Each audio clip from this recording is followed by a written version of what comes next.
Assalamualaikum warahmatullahi wabarakatuh. Selamat pagi semuanya. Pada hari ini kita akan belajar tema 4 globalisasi, subtema 2 globalisasi dan manfaatnya, pembelajaran keempat. Adapun tujuan pembelajaran pada hari ini, yang pertama, setelah membaca teks, siswa mampu mengidentifikasi kalimat efektif dari teks eksplanasi yang dibaca dengan benar. Kedua, setelah membaca teks, siswa mampu menulis informasi dalam bentuk tulisan dan visual penting dari teks eksplanasi yang dibaca dengan menggunakan kalimat efektif dengan benar. 3. Setelah berdiskusi, siswa mampu mengidentifikasi keberagaman ekonomi, masyarakat, dan dampaknya bagi perekonomian bangsa dengan benar. Keempat, setelah berdiskusi, siswa mampu menuliskan sikap yang harus dikembangkan dalam hal keberagaman ekonomi dengan terperinci. 5. Setelah mengamati PowerPoint, siswa dapat menjelaskan tentang keliling lingkaran dengan benar. Keenam, setelah mengamati PowerPoint, siswa dapat menyelesaikan masalah terkait penaksiran keliling lingkaran dengan teliti. Pada pembelajaran sebelumnya, pasti anak-anak sudah mempelajari apa sih globalisasi itu? Nah, kira-kira apakah globalisasi selalu memberikan manfaat yang positif? Dan apa sikap yang harus kita kembangkan untuk menyikapi era globalisasi ini? Sekarang kita coba baca teks berikut ini bersama-sama ya. Globalisasi bermanfaat atau tidak? Apa manfaat globalisasi bagi manusia di berbagai belahan dunia? Perhatikan di sekitar kita. Ketika kita berbelanja di supermarket, kita menemukan berbagai makanan dan barang yang diproduksi di luar negeri. Aneka pasta dari Italia, keju dari Belanda, kursi plastik buatan Tiongkok, atau peralatan dapur produksi Jerman. Apakah makanan dan barang produksi Indonesia juga ada di luar negeri? Tentu saja. Sekarang di negara lain tidak sulit menemukan gudeg dalam kaleng produksi Indonesia. Kain dan perabot hasil karya pengrajin daerah pun semakin terkenal di mancanegara. Kemudahan dalam pertukaran produk merupakan salah satu hal positif dari globalisasi. Perkembangan teknologi dan komunikasi yang semakin canggih menandai dimulainya era globalisasi. Telepon, satelit, televisi, dan jaringan internet membawa berita dari belahan dunia lain tanpa jeda waktu. Dalam sekejap, berita penting dan populer tersampaikan ke segala penjuru dunia. Selanjutnya, namun perlu pula kita waspadai, globalisasi itu dapat memengaruhi kebudayaan manusia di sebuah negeri. Masuknya pengaruh asing secara tidak langsung akan membawa perubahan budaya dalam masyarakat. Perubahan budaya bisa menjadi pengaruh positif, namun bukan tidak mungkin membawa pengaruh negatif. Saat ini di kota besar di Indonesia, anak-anak muda gemar menikmati tayangan dari Korea. Mereka juga meniru cara berpakaian muda-mudi Korea. Apakah sesuai dengan nilai-nilai dalam budaya Indonesia? Belum tentu, karena pengaruh positif akibat globalisasi tentu akan memperkaya manusia di sebuah negeri. Namun, tanpa benteng nilai budaya yang kuat, tidak mustahil nilai luhur sebuah bangsa akan luntur akibat globalisasi. Selanjutnya kita akan membahas dampak positif dari globalisasi. Yang pertama, meningkatkan etos kerja.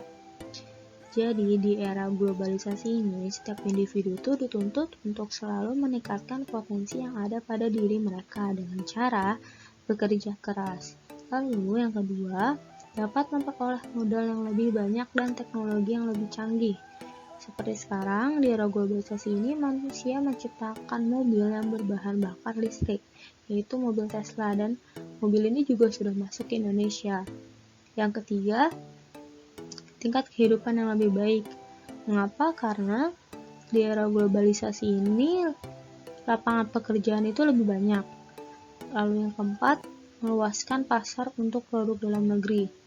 Jadi, produk dalam negeri tidak hanya dijual di Indonesia saja, tapi bisa diekspor atau dikirim ke berbagai belahan dunia manapun.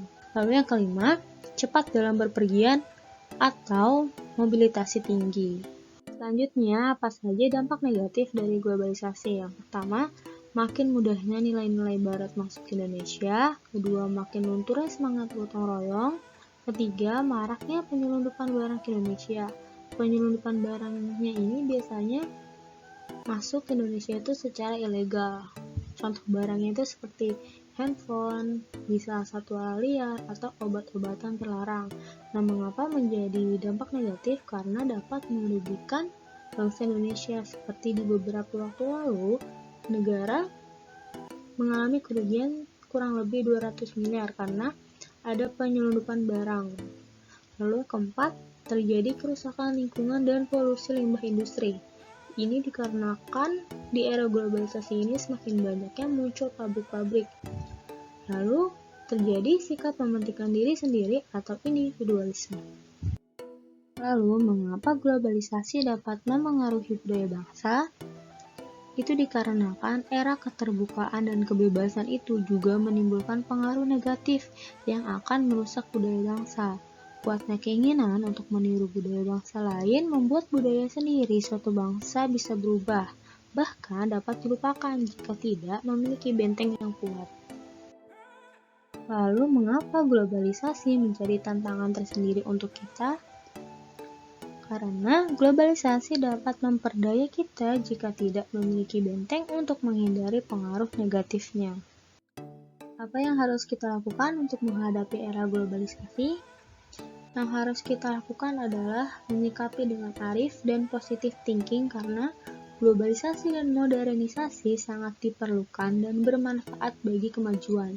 Namun, kita tidak boleh lengah dan terlena karena era keterbukaan dan kebebasan itu juga menimbulkan pengaruh negatif yang akan merusak budaya bangsa. Menolak globalisasi juga bukanlah pilihan yang tepat, karena itu berarti menghambat kemajuan ilmu pengetahuan dan teknologi. Akan tetapi, perlu kecerdasan dalam menyaring efek globalisasi. Pada pembelajaran sebelumnya, anak-anak juga sudah mempelajari apa itu keberagaman ekonomi. Nah, sekarang, kira-kira apakah globalisasi itu berpengaruh pada keberagaman ekonomi di Indonesia? Ternyata globalisasi itu juga memberikan pengaruh terhadap keberagaman kegiatan ekonomi di Indonesia. Contohnya, globalisasi berpengaruh terhadap pergantian pekerjaan dari agraris ke industri. Contohnya, dahulu sebagian besar pekerjaan di Indonesia adalah petani. Kemudian dengan pengaruh globalisasi, muncul pabrik-pabrik dengan teknologi canggihnya. Akhirnya, orang-orang mulai berpindah profesi dari petani ke pegawai pabrik. Dengan adanya globalisasi, masyarakat juga dituntut untuk meningkatkan potensi yang dimilikinya. Potensi yang terus diasah dengan kerja keras dan semangat pantang menyerah akan mengantarkan seseorang ke gerbang kesuksesan. Kesuksesan tersebut dapat diwujudkan pada keberhasilan di bidang perekonomian. Pada saat kita berhasil dari sisi perekonomian, kita juga membantu banyak orang untuk meningkatkan perekonomiannya sekaligus akan memperkuat perekonomian bangsa. Selanjutnya, ada sikap yang harus dikembangkan dalam keberagaman sosial. Yang pertama, kita harus bersikap bijak terhadap keberagaman usaha ekonomi yang ada di sekitar. Yang kedua, jika orang lain memiliki usaha ekonomi yang berbeda, kita harus tetap saling menghormati dan menghargainya. Menghormati dan menghargai usaha orang lain merupakan salah satu upaya mendukung keberhasilan perekonomian bangsa. Karena usaha ekonomi yang berhasil turut memperkuat perekonomian bangsa sehingga kesejahteraan masyarakat dapat ditingkatkan. Sekarang kita akan mempelajari keliling lingkaran. Keliling lingkaran adalah panjang lengkungan yang membentuk lingkaran. Nah, kita misalkan lingkaran itu merupakan sebuah tali yang warna merah ini. Kemudian, lingkaran tersebut kita buka atau kita potong. Maka, keliling lingkaran adalah panjang tali yang membentuk lingkaran tersebut. Berikut adalah rumus keliling lingkaran. Dengan keterangan D itu diameter, R jari-jari, Pi itu 22/7 atau 3,14. Untuk rumus yang sebelah kiri yaitu K sama dengan Pi kali D, atau keliling sama dengan pi dikali diameter itu digunakan apabila yang diketahuinya adalah diameter. Lalu untuk rumus yang sebelah kanan, K atau keliling sama dengan 2 dikali pi dikali R. Itu digunakan jika yang diketahui adalah jari-jarinya. Lalu, kapan kita menggunakan pi 22/7 atau 3,14? kita menggunakan 22/7 jika jari-jari atau diameter merupakan kelipatan dari 7 atau bisa dibagi 7. Lalu, apabila kita menggunakan pi 3,14 itu jika jari-jari atau diameternya bukan kelipatan dari 7 atau tidak bisa dibagi 7. Untuk rumus keliling yang tadi itu digunakan untuk mencari keliling lingkaran penuh. Namun apabila ingin mencari keliling setengah lingkaran, maka rumusnya adalah K sama dengan setengah dikali Pi dikali D. Lalu ada juga rumus keliling setengah lingkaran penuh, yaitu K sama dengan dalam kurung setengah dikali Pi dikali D ditambah D. Perbedaannya adalah pada rumus keliling setengah lingkaran, diameternya itu tidak dihitung. Lalu untuk rumus yang setengah lingkaran penuh, diameternya itu dihitung, maka ada tambahan tambah diameter. Lalu ada rumus keliling seperempat lingkaran, yaitu K sama dengan 1/4 dikali 2 dikali Pi dikali R ditambah 2R, karena kita tidak hanya menghitung sisi sebelah sini saja, tapi juga ada 2 jari-jari, maka ditambah 2R. Lalu ada rumus keliling 3/4 lingkaran, yaitu K sama dengan 3/4 dikali 2 dikali Pi dikali R ditambah 2R. Ini sama seperti keliling 1/4. Kenapa ditambah 2R? Karena tidak hanya sisi sebelah sini saja yang kita hitung, ada juga 2 jari-jari. Sekarang ada contoh soal, kita kerjakan bersama-sama. Diketahui itu, ini merupakan diameternya. Diameternya itu 28 cm dan ditanya keliling bangun di samping adalah, maka rumusnya adalah tadi K sama dengan Pi dikali, karena yang diketahui D, maka kita tulis D. Sama dengan, coba dilihat, kita akan menggunakan Pi 22/7 atau 3,14. Di sini diameternya yaitu 28 cm yang merupakan kelipatan atau bisa dibagi 7. Maka kita menggunakan 22/7 dikali 28. Nah, ini bisa disederhanakan ya. 28 dengan 7 ini habis. 28 dibagi 7 itu 4. Maka tinggal kita kalikan 22 dikali dengan 4, yaitu hasilnya adalah 88 cm. Contoh kedua, sebuah alas tempat penampungan air berbentuk lingkaran dengan keliling berukuran 616 cm. Maka diameter alas penampungan air itu adalah, di sini yang diketahui adalah keliling berukuran 616, yang ditanya adalah diameter. Sekarang kita coba masukkan yang ada dulu. Rumusnya adalah K sama dengan Pi dikali D. Kenapa memakai rumus ini? Karena yang ingin kita cari adalah diameternya. Lalu kita masukkan kelilingnya itu 616. Nah, Pi-nya itu kita pakai 22/7 saja supaya lebih mudah menghitungnya. Lalu dikali D. Nah, jika seperti ini, kita pindah ruas 22/7 ke ruas sebelah kiri. Maka menjadi 616 dibagi 22/7 sama dengan D. Nah, ingat, jika pembagian pecahan maka diubah menjadi kali dan posisi pembilang dan penyebutnya itu ditukar. Jadi 616 dikali 7/22 sama dengan D. Nah, di sini kira-kira 616 bisa tidak ya dibagi dengan 22? Ternyata bisa ya, yaitu 28. Maka ini tinggal kita kalikan saja 28 dikali 7, yaitu 196. Maka D sama dengan 196 cm. Oke, contoh selanjutnya, sebuah bangun setengah lingkaran berdiameter 14 cm Berapakah keliling setengah lingkaran penuh dari bangun tersebut? Coba kita gambarkan dulu.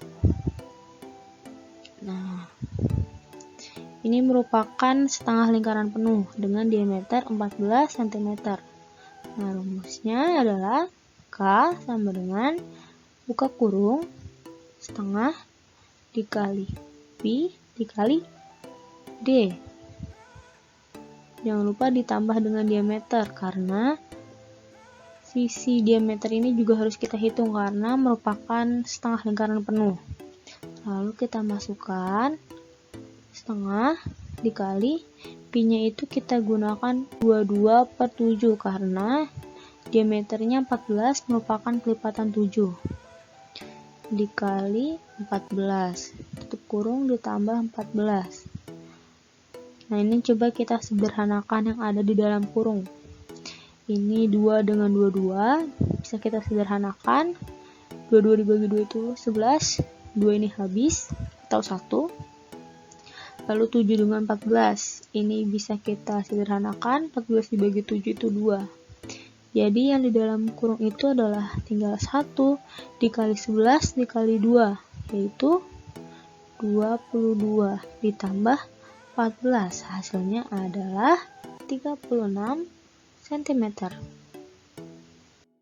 Nah, contoh berikutnya coba perhatikan di sini ada lingkaran 3/4.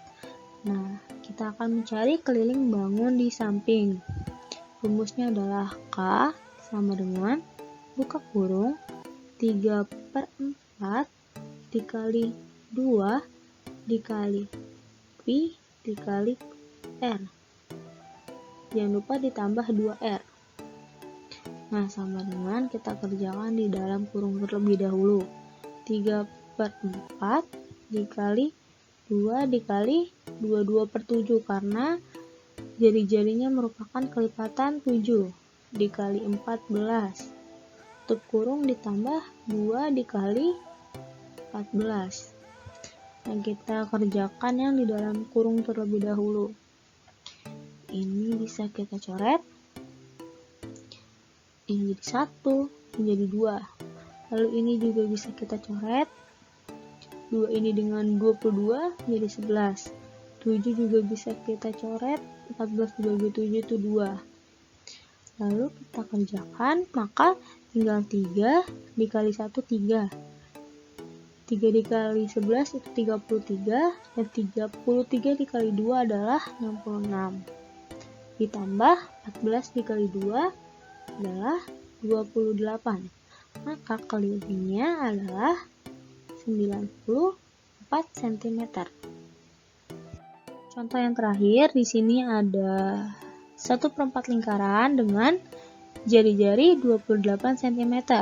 Yang ditanya keliling bangun di samping adalah K sama dengan buka kurung 1/4 dikali 2 dikali pi dikali R tutup kurung ditambah 2R sama dengan 1/4 dikali 2 dikali 22/7 karena jari-jarinya merupakan kelipatan 7. Lalu dikali 28 tutup kurung ditambah 2 dikali 28. Nah, seperti biasa kita sederhanakan yang ada di dalam kurung. Ini 4, kita coret jadi 1, ini jadi 2. Lalu 2 ini dengan 22. Kita coret habis atau 1, ini menjadi 11. Lalu 7 dengan 28. 28 dibagi 7 itu 4. Maka 1 dikali 1 itu 1. Lalu dikali 11, 11. 11 dikali 4 adalah 44. Lalu ditambah 2 dikali 28 yaitu 56. Maka kelilingnya adalah 100 cm. Baik anak-anak, pembelajaran kita pada hari ini sudah selesai. Jadi hari ini kita belajar mengenai dampak dari globalisasi, lalu ada sikap yang harus kita kembangkan dalam keberagaman ekonomi, dan terakhir juga mempelajari keliling lingkaran. Nah, terima kasih untuk anak-anak yang sudah menyimak video ini sampai habis. Ibu doakan anak-anak selalu dalam keadaan sehat. Dan sampai jumpa di pembelajaran berikutnya.